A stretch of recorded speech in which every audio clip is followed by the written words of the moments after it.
a sì kórìíra bí ká dáwọ́lẹ̀. a sì rí riwaya kan lọ́dọ̀ Imam Malik tó fẹ́ jọ bẹ́ẹ̀ ṣùgbọ́n lọ́rọ̀ àwọn Hanafiya Ash-Shafi'iyya àti Hanabila. ọ̀rọ̀ kejì annahu yursilu yadayhi fi as-salat al-fariidati wan-nafila yóò máa dáwọ́ rẹ̀ lẹ́nu nínú gbogbo sọlẹ́ kò bá jẹ́ ọ̀ranyàn kò bá jẹ́ náfìlà. wa huwa zahiru riwayat ibn al-Qasim عن الإمام مالك wọn lè tọ́ hàn nínú ẹgbàá wa ibn al-Qasim tọ́gbà alátọ́dọ̀ imam Malik ikú ẹ̀ máa dáwọ́ lẹ̀ kò bá jẹ́ náfìlà kò bá jẹ́ ọ̀ranyàn. qala ibn Abdul Barr sọ pé qala ibn al-Qasim wọn ibn al-Qasim sọ pé qala Malik imam Malik sọ fi wad'i al-yadayni ihdahuma ala al-ukhra fi as-salah nípa ká máa gbọ́wọ́ méjèèjì ká máa gbọ́kan lórí àwa nígbà tá a bá wà ń dúró nínú sọlẹ́ gbogbo ọ̀rọ̀ pé nínú náfìlà ni yàtọ̀ sọ́ràn yẹn àti ẹ̀kórìíra rẹ̀ nínú gbogbo ẹ̀ gbogbo eléyìí ọ̀rọ̀ ta ni Ìmáàmù Málíkì wọn nìkan ló yà pa.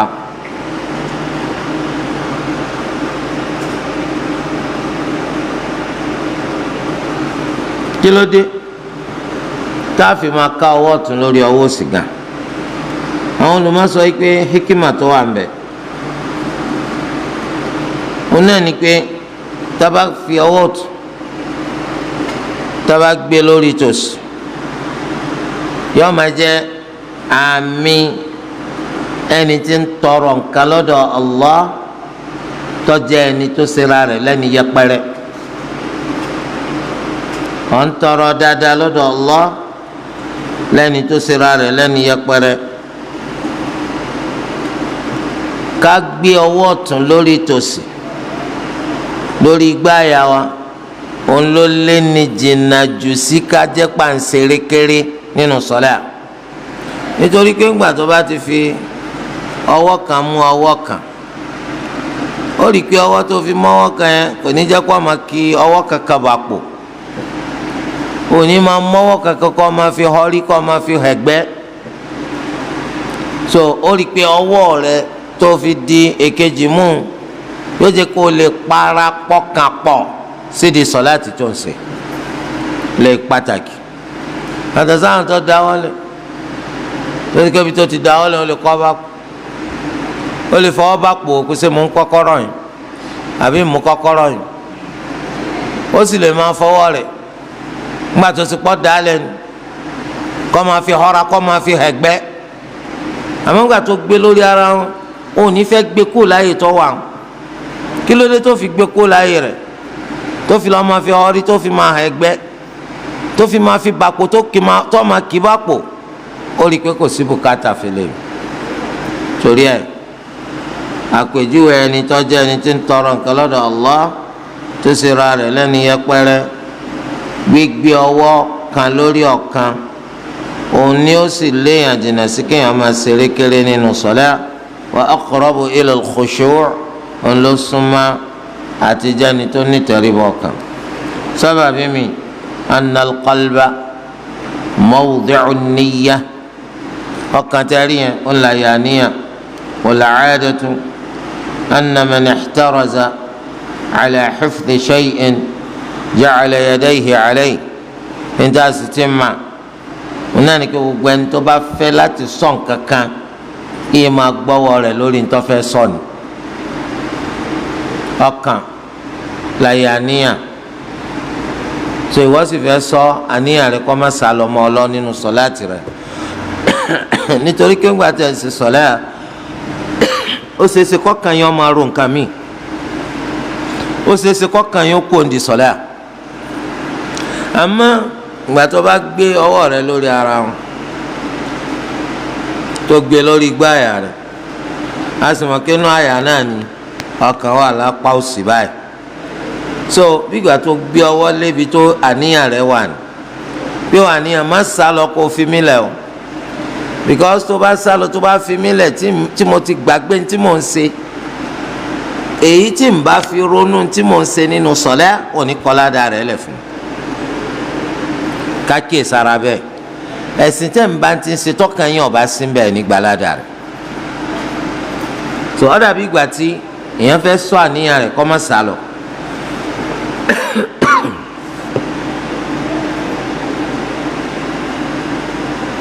ẹlẹ́kẹta annahu dhullun bayna yaday rabbil izza wọ́n ní ìtẹríba ni o wọ́n á jọ ọba tó ní gíga kí ló dé gan táwọn olùmọ̀ fi ṣe yapa nípa abúláàmọ̀ káwọlé nígbà tá a bá dúró nínú sọ̀lẹ́ a ní sábàbí méjì làwọn olùmọ̀ sọ pípọ̀ fà wọn náà ní pé àwọn ahadith eléyìí tó wá látọ̀dọ̀ anabi sallallahu alayhi wa sallam nípa abúlọ́wọ́ máa wà nínú sọ̀lẹ́ àwọn ni wọ́n wá lóríṣìí ọ̀nà méjì báwọn ọ̀kan sọ yìí pé wọ́n máa gbọ́wọ́ lórí ọwọ́ àwọn kan ò tiẹ̀ sọ gbọ́wọ́ lórí ọwọ́ dáwọ́lẹ̀ wọ́n sọ kankan ẹni tó bá rí i pé àdìsí tí ò sọ pé gbé ọwọ́ lórí ọwọ́ ò ní ìpìlẹ̀ lọ́dọ̀ táwọn ọ̀rọ̀ à ń gbọ́wọ́ lórí ọwọ́ ńkọ̀ wáyé ẹni tó bá sì sọ pé àwọn àdìsí tó sọ pé ànábì máa ń gbọ́wọ́ lórí ọwọ́ ó sì tún pa àwọn èèyàn láṣẹ kí wọ́n gbọ́wọ́ lórí ọwọ́ ò ní ìpìlẹ̀ lọ́dọ̀ táwọn àwọn sọ pé ká gbọ́wọ́ lórí ọwọ́ iná ní nǹkan tó pàtàkì a sọ pé sábàbí yìí òun náà ní nǹkan tí Ibn Rushd nínú tírà rẹ̀ Bidayatul Mujtahid tó tọ́ka sí ìkọjá sábàbí ìyapa wọn àwọn ẹ̀rí a ti sọ pé àwọn ẹni àkọ́kọ́ wọ́n sọ pé Sunnah ni eléyìí tá àti ẹ̀fẹ́ pé kọ́ pati nígbà kankan pé kọ́ máa gbé ọwọ́ ọ̀tún rẹ lórí ọwọ́ òsì rẹ ní ìgbà tó bá wà ní dúró nínú sọ̀lẹ́ kí lè rí wọn. حديث وائل ابن حجر رضي الله عنه قال رأيت رسول الله صلى الله عليه وسلم إذا كان قائما في الصلاة قبض يمينه على شماله أني مولي النبي محمد صلى الله عليه وسلم nígbà tí bá ń bẹ nídúró nínú sọlá qabada bi yaminihi ala shimali yóò fọwọ́ ọ̀tún rẹ̀ gbá ọwọ́ òsì rẹ̀ mú yóò fọwọ́ ọ̀tún rẹ̀ gbá ọwọ́ òsì rẹ̀ mú wọ́n fọwọ́ gbá ọwọ́ mú báyìí ní jama qabdun ó fi gbá ọwọ́ yìí mú lọ́wọ́ wà lórí ìgbáyà rẹ̀ níta ń pè ní qabdun ó fọwọ́ ọ̀tún fi gbá ọwọ́ òsì mú tó eléyìí jọ kan nínú oríṣi ọ̀nà méjì tánàbí sallallahu alaihi wasallam máa fi ń gbé ọwọ́ lórí ọwọ́ yóò gbé ọwọ́ ọ̀tún lórí ọwọ́ òsì lọ́nà tí ó fi fọwọ́ ọ̀tún gbá ọwọ́ òsì mú ní déédéé ọrùn ọwọ́ ní déédéé ọrùn ọwọ́. ìgbà wáyé wọ́n jẹ́ ìgbà wa tó fẹsẹ̀ rinlẹ̀ láti ṣàlàyé bó ti ṣe wá síwájú. ẹlẹ́kejì hadithu Sahal ibn Sa'd as-Sa'idi radiyallahu anhu qaal wa kana an-nasu yu'maruna an yada'a ar-rajulu يده اليمنى على ذراعه اليسرى في الصلاة قال أبو حازم لا أعلمه إلا ينمي ذلك إلى النبي صلى الله عليه وآله وسلم واني àwọn èèyàn jẹ́ pé wọ́n máa pa wọ́n láṣẹ wípé kí ènìyàn kó gbé ọwọ́ rẹ̀ ọ̀tún lórí apá rẹ̀ òsì nígbà tó wà nínú sọlẹ. Abu Hazim wọ́n ní tí àwọn mọ̀ wọn náà ní pé wọ́n máa pa àwọn èèyàn láṣẹ tí ń wí o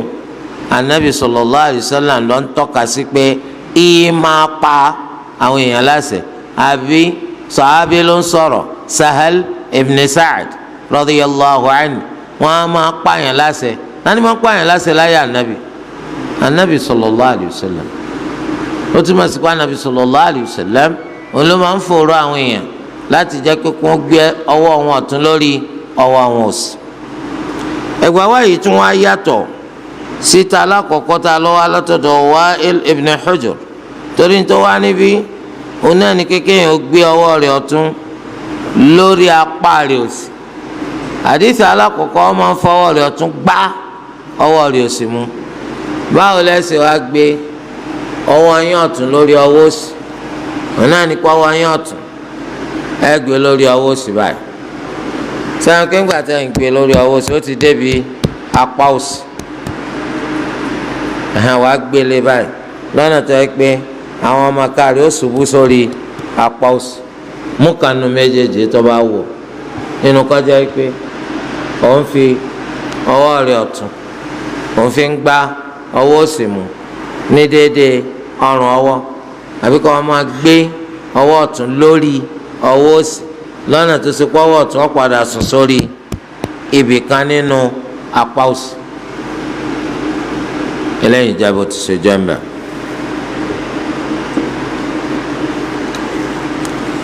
al-ma'qul àwọn ẹ̀rí eléyìí tó wá látara níta gbọ́ yìí anna wadu al-yumna ala al-yusra azyan wọn ni ká gbé ọwọ́ ọ̀tún lórí ọwọ́ òsì òhun lọ́rẹ́wà jù wa adkhalu fil khushu' olóògbé ni wọnú ká ní tẹríbọ kan jù wa waqari s-salah òun náà ló sì bá ọwọ́ sọ̀láàtì mu òun lọ bá ọwọ́ sọ̀láàtì mu ìyẹn ni pé ọwọ́ ọ̀tún ni wọ́n ní kó gbé lórí ọwọ́ òsì wọ́n ní kó gbọ́wọ́ òsì lórí ọwọ́ ọ̀tún. ẹlẹ́kejì anna wada al-yadi ala al-yadi ká gbé ọwọ́ lórí ọwọ́ aslamu lil-musalli min al-abathi òun ló la ẹni tí ń ṣe sọ̀láàtì jù jìnnà sí erékeré nínú sọ̀láàtì rẹ̀ wa ahsanu fi at-tawadu' òun ló sì sunwọ̀n jù ní ìtẹríba wat-tadarru' àti ìrábàbà wat-tadhallul àti ìyẹpẹrẹ ara ẹni lillahi ta'ala fún Allahu tó ga.